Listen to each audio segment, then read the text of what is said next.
Welcome back to another technical deep dive here in the debug zone.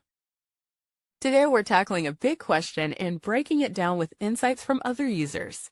Hopefully this clears up some misconceptions and helps you get the answer you need. So buckle up, stay a little curious, and let's jump right in.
And that's a wrap.